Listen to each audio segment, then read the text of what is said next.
जय हिंद दोस्तों, मैं एसपी सर आप सभी मित्रों का सदाशिव कोचिंग क्लासेस के यूट्यूब चैनल पर हार्दिक स्वागत करता हूं। दोस्तों DElEd BTC second semester complete mathematics section के अंतर्गत दोस्तों आप सभी मित्रों के पवन सीरीज के वस्तुनिष्ठ प्रश्न चल रहे हैं। अभी तक मैंने टोटल 50 प्रश्न प्रोवाइड करा दिए हैं और 51 नंबर प्रश्न दोस्तों मैंने होमवर्क में दिया था। ठीक है दोस्तों, इन प्रश्नों को आप बहुत अच्छे से लगाइए, बहुत अच्छे से सीखिए और पवन सीरीज के वस्तुनिष्ठ प्रश्न के साथ ही साथ आपको क्या कुछ नए प्रश्न भी सीखने को मिल रहे हैं। ऐसा नहीं सिर्फ पवन सीरीज के वस्तुनिष्ठ प्रश्न ही सॉल्व करा रहा हूं, उससे संबंधित दोस्तों और जो प्रश्न आपके एग्जाम में बन सकते हैं उस पर भी दोस्तों चर्चा कर रहा हूं। इसलिए बहुत ही ध्यान से, बहुत ही अच्छे से दोस्तों देखिए और बहुत अच्छे से सीखिए। आप सभी मित्र शुरुआत में इस वीडियो को अपने अपने स्तर से शेयर कर दीजिए, इससे यह वीडियो सभी मित्रों तक पहुंच सके और जैसे आप अपनी तैयारी बेहतरीन तरीके से कर पा रहे हैं वैसे आपके अदर मित्र भी तैयारी अपनी बेहतरीन तरीके से कर सके। ये दोस्तों पार्ट 6 है। इसके पहले मैंने जो 5 पार्ट प्रोवाइड कराए हैं उन 5 पार्ट को दोस्तों यदि आपको देखना है तो मैं डिस्क्रिप्शन बॉक्स में लिंक दे दूंगा और मैंने प्लेलिस्ट भी बना रखी जिसका नाम है DElEd second semester maths PS PYQ and MP 2024। इसके अंतर्गत ये 5 पार्ट और जो मैंने प्रैक्टिस सेट प्रोवाइड कराए हैं वो आप इसके अंतर्गत देख पाएंगे। तो बहुत ध्यान से, बहुत अच्छे से देखिए दोस्तों। डीएलएड सेकेंड सेमेस्टर मैथमेटिक्स का पूरा कंप्लीट सिलेबस भी मैंने आप सभी मित्रों को प्रोवाइड कराया। तो दोस्तों आपके पास इतना वक्त है कि आप अपना पूरा सिलेबस बहुत अच्छे से कवर कर सकते हैं। जिसको गणित में डाउट है, दिक्कत है, उसको लगता है कि नहीं कठिन है, कैसे हम तैयार करेंगे, तो एक बार आप अच्छे से सभी वीडियो को देखिए और जब आप देखना स्टार्ट करेंगे शुरुआत में ही आपको लगने लगेगा कि वास्तविकता में तो आसान है, ये हम कर सकते हैं। तो आप सभी मित्र जरूर अपनी तैयारी बेहतरीन तरीके से करिए। ठीक है, जिनको कठिन लगता है वो जरूर सीखें और जिनको लगता है कि ये सब आसान है उनको भी देखना बहुत जरूरी है, क्योंकि प्रश्न का पैटर्न क्या रहेगा, किस तरीके से उसे सॉल्व करना, सबसे बड़ी बात है कि किस तरीके से प्रश्न को सॉल्व करना, ये जानना आपके लिए बहुत जरूरी है। तो इसीलिए बहुत अच्छे से और बहुत शानदार तरीके से सिलेबस को अच्छे से कवर करिए, अच्छे से देखिए, कहीं डाउट है तो पूछते रहिए। चलिए ध्यान से देखिएगा। 51 नंबर प्रश्न आपसे कहता है 51।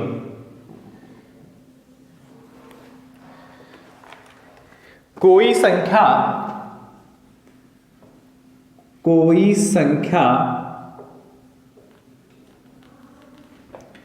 यदि दी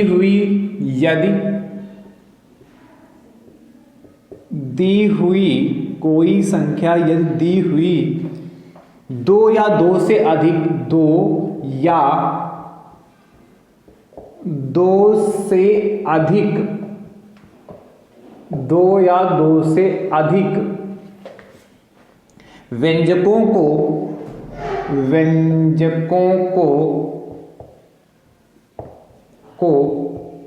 पूरा विभाजित करे, पूरा मतलब पूर्णतः विभाजित करे, पूरा विभाजित करे तो उस व्यंजक को कहा जाता है, तो उस व्यंजक को कहा जाता है, उस व्यंजक को कहा जाता है। ऑप्शन देखिएगा ध्यान से, पहला, दूसरा, तीसरा एंड चौथा। पहला ऑप्शन आपसे कहता है क्या, अपवर्तक समापवर्तक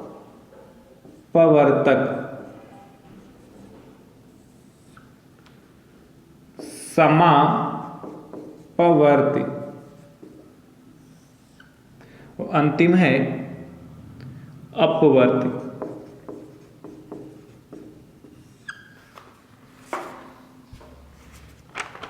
ठीक है, इन चारों ऑप्शनों को बहुत ध्यान से समझिए। आपसे अपवर्तक मतलब विभाजक, मतलब कि क्या, गुणनखंड।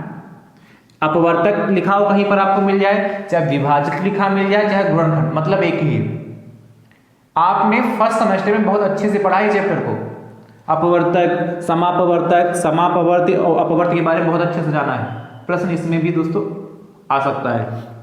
तो देखिएगा, अपवर्तक मतलब गुणनखंड, जैसे 2 है तो अब यह 2 किस किस से डिवाइड होगा, तो आप जानते हैं 2 1 से डिवाइड होगा और 2 से डिवाइड हो सकता है। इसके बाद मैं ले लूँ इसे 4 ले लूँ, तो 4 1 से डिवाइड होगा, 2 से डिवाइड होगा, 4 से डिवाइड होगा, पूर्णतः डिवाइड होगा।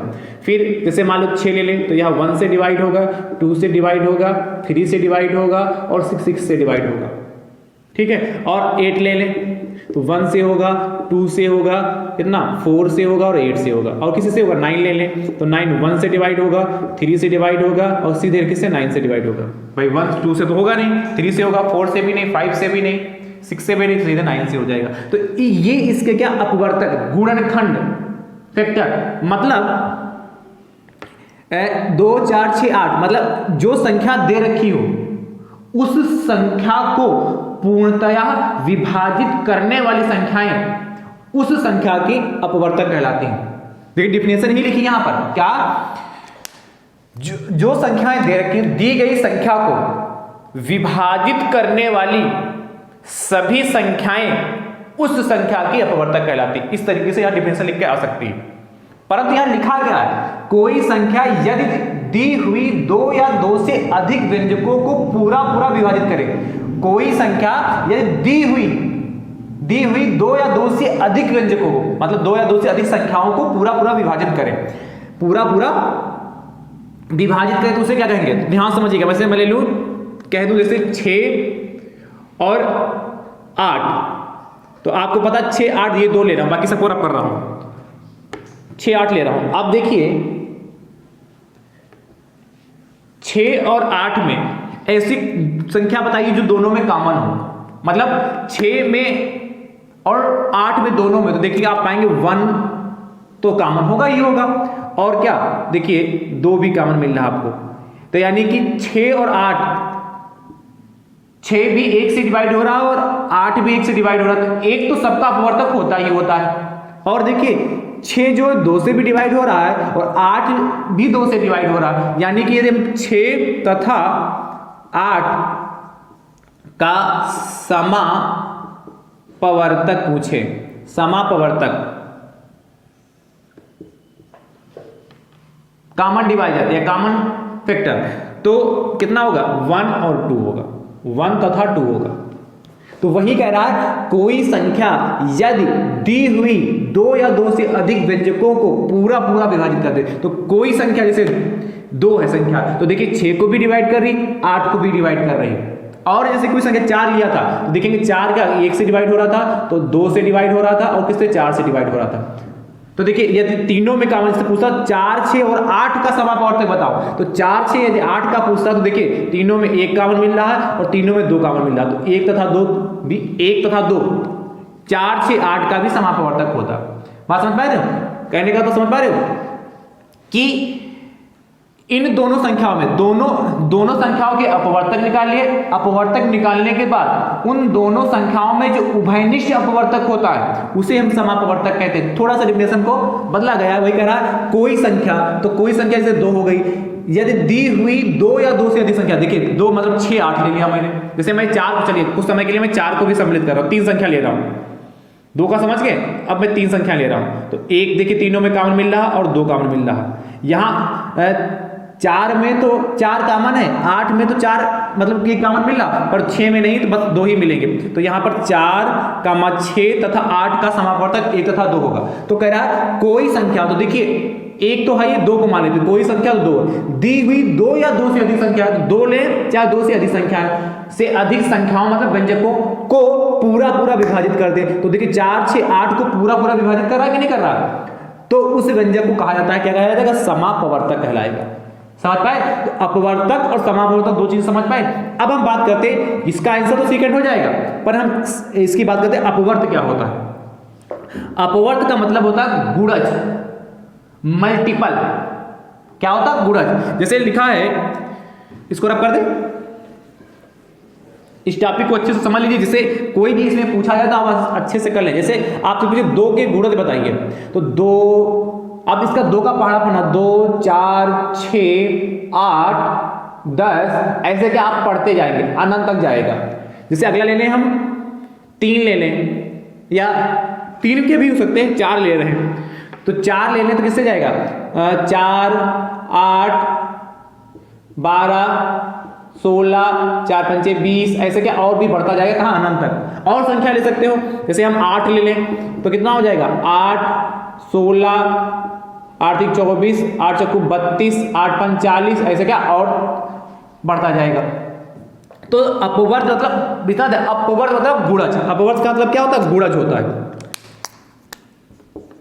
गुणज मल्टीपल, मतलब जो संख्या दे रखी उसका आपको टेबल पढ़ना है, और संख्या स्वयं क्या होती है, गुणज होती है।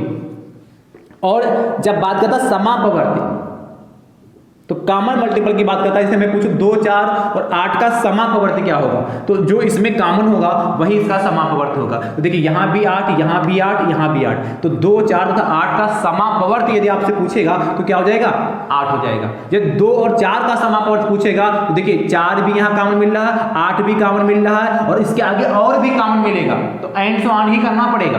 जैसे तीनों में देखिए यहाँ 8 कॉमन मिल रहा है, आगे जब और आप बढ़ाएंगे तो और कॉमन मिलेगा आपको कुछ ना कुछ। बात समझ पाए, समझ पा रहे? तो जब भी आपसे अपवर्त कहे तो अपवर्त मतलब जो संख्या दी गई हो उस संख्या से विभाजित होने वाली सभी संख्याएं उस संख्या की अपवर्त कहलाती है। क्या, दी गई संख्या से, ध्यान सुनिएगा, ये डिफिनेशन यहां लिख के आ सकती, दी गई संख्या से विभाजित होने वाली सभी संख्याएं उस संख्या की अपवर्त कहलाती हैं, गुणज कहलाती है, मल्टीपल कहलाती है। बात क्लियर हो गई कि नहीं क्लियर हो गया? तो इसलिए मैंने थोड़ा इसमें समय लिया जिससे इस चारों पॉइंट आपके क्लियर हो जाए। चलिए अगला देखिएगा, 51 के बाद 52 नंबर 52।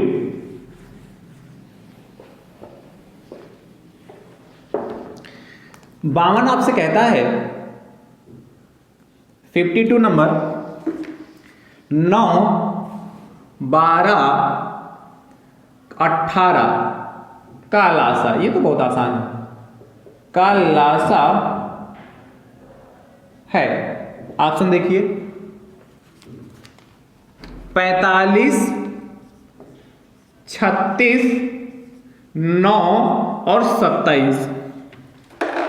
तो आपको था 9 12 और 18 का लासा, तो तुरंत निकाल लीजिए 9 12 तथा 18, ये अतिलघु में भी आ सकता है, तो इससे 2 से डिवाइड होगा, 9 ऐसे रहेगा, 2 छाक 12 2 9 18 हो गया, फिर 2 से डिवाइड होगा तो 9 ऐसे रहा, 2 3 6 और फिर 9 हो गया, फिर 3 से डिवाइड होगा, 3 3 9 3 एकम 3 3 3 9, फिर 3 से डिवाइड होगा, 3 एकम 3 1 और 3 एकम 3।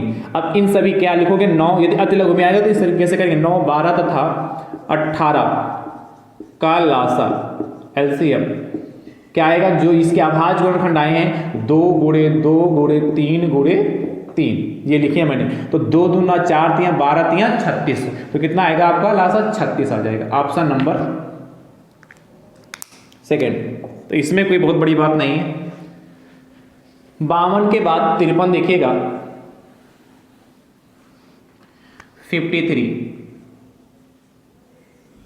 53 आपसे कहता है 9 के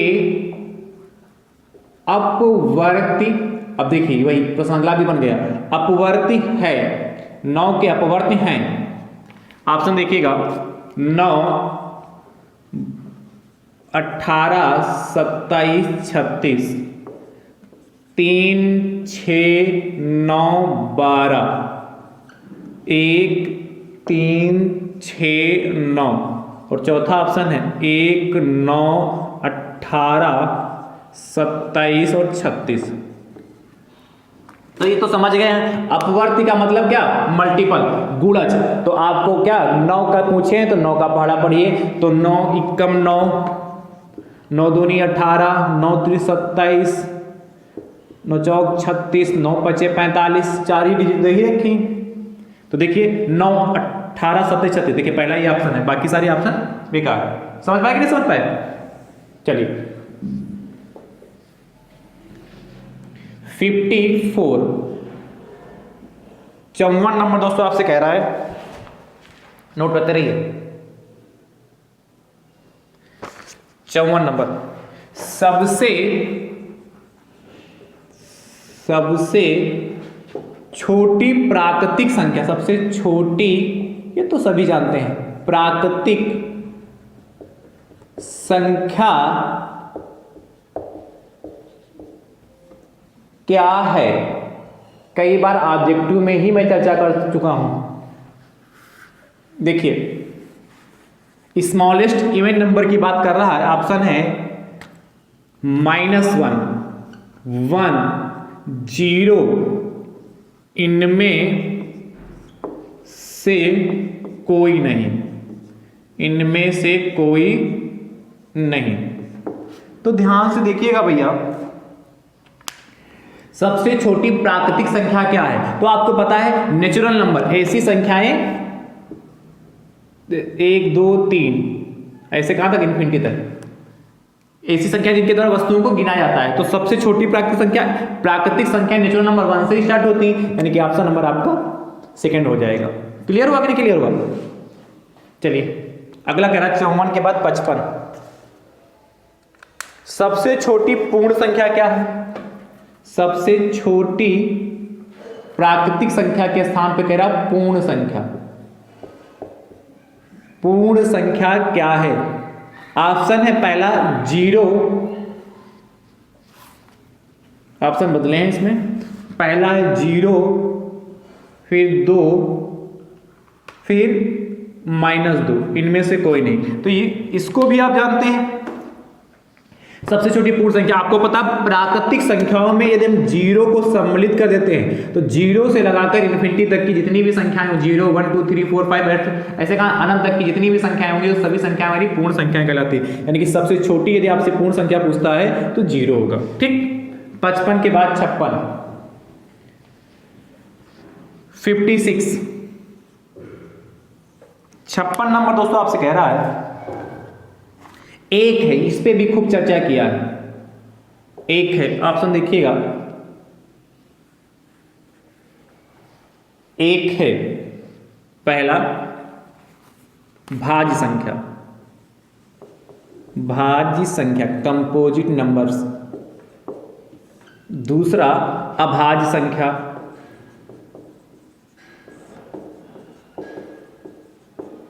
तीसरा ना तो भाज्य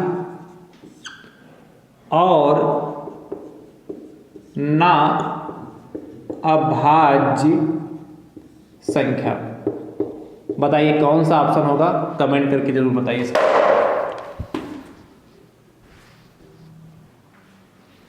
तो आपसे कहा एक है, तो मैं कई बार चर्चा किया हूं कि एक ना तो भाज्य और ना ही अभाज्य संख्या, ऑप्शन नंबर तीसरा सही हो जाएगा। पर भाज्य संख्याएं क्या होती हैं? ऐसी संख्याएं जिनके 2 से अधिक गुणनखंड होते हैं भाज्य संख्याएं कहलाती है। जैसे 4, तो 4 देखिए 1 से डिवाइड होगा, 2 से डिवाइड होगा और 4 से डिवाइड होगा। तो एक क्या 2 से अधिक गुणनखंड है? जैसे 9 है तो 1 से डिवाइड होगा, 3 से डिवाइड होगा, किससे होगा? 9 से डिवाइड होगा। 8 है तो देखिए 1 से डिवाइड होगा, 2 से डिवाइड होगा, 4 से डिवाइड होगा और 8 से डिवाइड होगा। मतलब कि अपवर्तक गुणनखंड, तो जिनके 2 से अधिक गुणनखंड होंगे वह हमारी भाज्य संख्या कहलाती है। और अभाज्य संख्याएं प्राइम नंबर जिनके केवल 2 गुणनखंड होते हैं, जैसे 2, तो 2 देखिए सिर्फ 1 से डिवाइड होगा, 2 से डिवाइड होगा, और 3 है तो 1 से डिवाइड होगा, 3 से डिवाइड होगा। 11 है 1 से डिवाइड होगा, 11 से ही डिवाइड होगा। तो जिनके केवल 2 गुणनखंड होते हैं वो अभाज्य संख्याएं कहलाती हैं। और एक जो है, एक तो सिर्फ 1 ही से डिवाइड होगा। अभाज्य संख्या की डिफिनेशन क्या है? जिनके 2 गुणनखंड होते हैं, एक तो संख्या स्वयं और एक होता है, तो हमारी अभाज्य संख्या कहलाती है। जिनके 2 से अधिक गुणनखंड होते हैं वो भाज्य संख्या कहलाती है। पर एक के तो एक ही गुणनखंड, इकलौता एक ही है, इसलिए एक ना तो भाज्य और ना ही अभाज्य संख्या है। ठीक है, चलिए अगला 56 के बाद 57, 57। 57 नंबर आपसे कहता है, ये भी बहुत बढ़िया प्रश्न, क्रमागत 2 पूर्णांकों, क्रमागत दो पूर्णांकों का अंतर होता है, क्रमागत दो पूर्णांकों का अंतर होता है। देखिएगा ऑप्शन क्या है, पहला -1 +1 0 और -0। तो देखिएगा दो क्रमागत पूर्णांकों का, तो सबसे पहले मैं समझे इंटीजर क्या होती है। तो ये नंबर लाइन इधर 0 +1 +2 +3 +4 +5 ऐसे कहाँ तक जाएगा, प्लस इन्फिनिटी तक। इधर -1 -2 -3 -4 -5 -6 कहाँ तक, माइनस इन्फिनिटी तक जाएगा। ये हमारी क्या कहलाती है, पूर्णांक संख्याएं कहलाती है। बात क्लियर होगा। तो कह रहा है क्रमागत दो पूर्णांक, तो कोई भी जैसे हम 1 और 2 ले लें, तो क्रमागत 1 और 2 पूर्णांक होगा, 1 तथा 2। तो कह रहा है क्रमागत दो पूर्णांकों का अंतर, और मैंने कई बार बताया कि अंतर का मतलब, डिफरेंस का मतलब होता है हमेशा बड़ी संख्या से छोटी संख्या को घटाना। तो 2 में से 1 घटा देंगे तो 1 मिलेगा, यानी कि ऑप्शन नंबर आपका सेकंड सही हो जाएगा।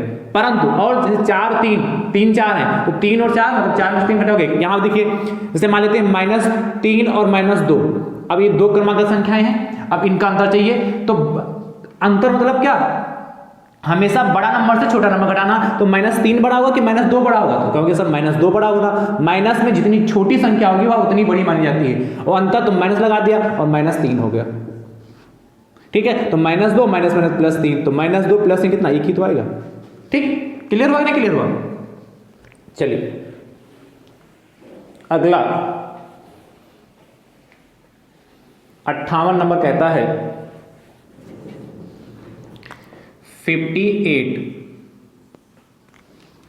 58 किसी पूर्ण संख्या, मतलब होल नंबर की बात कर रहा, पूर्ण संख्या में शून्य घटाने पर, पूर्ण संख्या में से शून्य घटाने पर, शून्य घटाने पर प्राप्त होती है, प्राप्त होती है। पहला ऑप्शन क्या प्राप्त होता है, पहला ऑप्शन आपके पास है 0 1 वही संख्या, और अंतिम है ऋणात्मक वही संख्या, ऋणात्मक वही संख्या। अब देखिए इसका सेंस समझिएगा, कह रहा है किसी पूर्ण संख्या में से शून्य घटाने पर प्राप्त होती। देखिए मैं दो प्रश्न यहां से बनेंगे, किसी पूर्ण संख्या में से शून्य घटाने में, तो पूर्ण संख्या आप जानते कहां, अभी बताया कि 0, 1, 2, 3 ऐसे कहां तक, इन्फिनिटी तक, प्लस इन्फिनिटी तक की संख्याएं क्या कहलाती है, हमारी पूर्ण संख्या कहलाता है। तो कह रहा है किसी भी पूर्ण संख्याओं में, तो मैं पूर्ण संख्या इसमें से कोई ले लो, मान लो तो 2 ले लेता हूं, किसी पूर्ण संख्या में से शून्य घटाने पर प्राप्त होती है, तो वही संख्या। किसी पूर्ण संख्या में से शून्य घटाने पर प्राप्त कौन सी संख्या, वही संख्या प्राप्त होगी, यानी कि ऑप्शन नंबर आपका थर्ड हो जाएगा।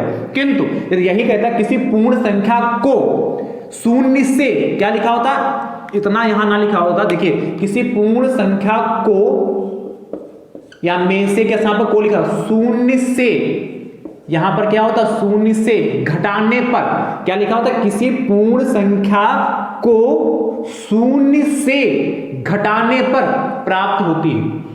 तो जब शून्य से घटाने के बाद कहेगा, और कहता है साथ में शून्य को छोड़कर, तो देखिए कह रहा है किसी पूर्ण संख्या को शून्य से घटाने पर, तो 0 है, 0 में से 1 घटाओगे कितना, -1 बचेगा, 0 -3 घटाओगे कितना, -3 बचेगा। तो कहता है किसी पूर्ण संख्या को शून्य से घटाने पर प्राप्त होती है, ब्रैकेट में शून्य को छोड़कर, तो आप क्या लिखते, माइनस, यानी ऋणात्मक वही संख्या। ठीक है, समझ पाया कि नहीं समझ पाया। चलिए इसका ऑप्शन नंबर तीसरा होगा। अगला 59 नंबर आपसे कहता है प्राकृतिक संख्या है, प्राकृतिक संख्या है, संख्या है। पहला ऑप्शन 5, दूसरा ऑप्शन 2/3, तीसरा ऑप्शन -5/6 और √3। ठीक है, प्राकृतिक संख्या है, ये आपसे पूछा है। ठीक है, नोट करिए। तो ये तो आप जानते हैं कि नहीं, प्राकृतिक संख्या है कौन सी होगी इसमें से? नेचुरल नंबर तो आप जानते हैं कहां से स्टार्ट होता है, 1 से। तो 1, 2, 3 एंड सो ऑन कहां तक? इन्फिनिटी तक। यानी कि ऑप्शन नंबर पहला ही सही हो जाएगा। चलिए नोट करिए। 59 के बाद 60 नंबर देखिएगा, 60 आपसे कहता है ऋण पूर्णांक संख्या है, ऋण पूर्णांक संख्या है। ऑप्शन -3/5, -5, 0 और -√7। ऋण पूर्णांक संख्या, तो ये भी आसान है, आपको पता है। नंबर लाइन भी बनाया था, 0 +1 +2 +3 कहां तक? इन्फिनिटी तक, प्लस इन्फिनिटी तक। -1 -2 -3 कहां तक? माइनस इन्फिनिटी तक। तो क्या है इसमें से देखिए कौन सा ऑप्शन होगा? -1 -2 -3 -4 -5 -7, तो -5 हो जाएगा, ऋण पूर्णांक संख्या हो जाएगा। ठीक, -3/5 परिमेय संख्या है, शून्य हमारी क्या है, जरूरत पड़ने पर पूर्णांक भी शून्य को कह सकते हैं, है कि नहीं। और ये तो हमारी अपरिमेय संख्या है, क्योंकि आप जानते हैं अपरिमेय संख्या क्या, रूट में संख्याएं जो होती है इनका वर्गमूल निकालें तो ठीक ठाक संख्या नहीं प्राप्त, यानी कि दशमलव में संख्याएं प्राप्त होती हैं, तो उसे हम क्या कहते हैं? अपरिमेय संख्या कहते हैं। अगला, क्या शून्य का गुणात्मक प्रतिलोम होता है? होता है। क्या शून्य का गुणात्मक प्रतिलोम होता है? तो देखिएगा, ऑप्शन है नहीं, पहला। दूसरा ऑप्शन हां, और तीसरा ऑप्शन है ज्ञात नहीं किया जा सकता है, सकता। इनमें से कोई नहीं, इनमें से कोई नहीं। तो इस प्रश्न को बहुत ध्यान रखिएगा, जो शून्य का जो गुणात्मक प्रतिलोम है वो क्या जो है नहीं होता है। ठीक है, गुणात्मक प्रतिलोम के बारे में मैंने काफी चर्चा किया भी है पहले भी ऑब्जेक्टिव प्रश्नों में। 61 के बाद 62 देखिएगा, 62 नंबर आपसे कहता है -1 और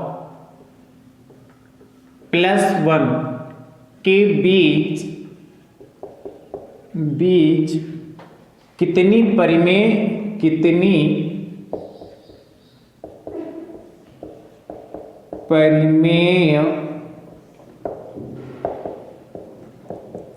संख्याएं प्राप्त की जा सकती हैं, प्राप्त की जा सकती हैं, कितनी संख्याएं प्राप्त की जा सकती हैं। ऑप्शन देखिएगा, पहला ऑप्शन है आपके पास शून्य, और इस पे मैंने खूब चर्चा किया, 1, 2 और अनंत, इस पे हमने खूब चर्चा किया। इसका उत्तर तो आप ही को देना है, बताइएगा कौन सा सही होगा। ठीक है, तो भैया आज की क्लास आप सभी मित्रों को कैसी लगी कमेंट बॉक्स में दोस्तों जरूर बताइएगा। वीडियो को आप सभी मित्र अपने अपने स्तर से जरूर शेयर करिएगा। ठीक है, चैनल पर नए तो आप अपने यूट्यूब चैनल को दोस्तों जरूर सब्सक्राइब करिए और लाइक भी करिए। जो मैंने प्रश्न पूछा इसका उत्तर भी दोस्तों कमेंट बॉक्स में जरूर दीजिएगा। ठीक है, चलिए वीडियो को शेयर करते रहिए। अब हमारी आपकी मुलाकात अगले वस्तुनिष्ठ प्रश्नों के साथ होगी। तब तक के लिए आप सभी स्वस्थ रहिए, मस्त रहिए, मुस्कुराते रहिए। थैंक यू सो मच दोस्तों। राधे राधे दोस्तों।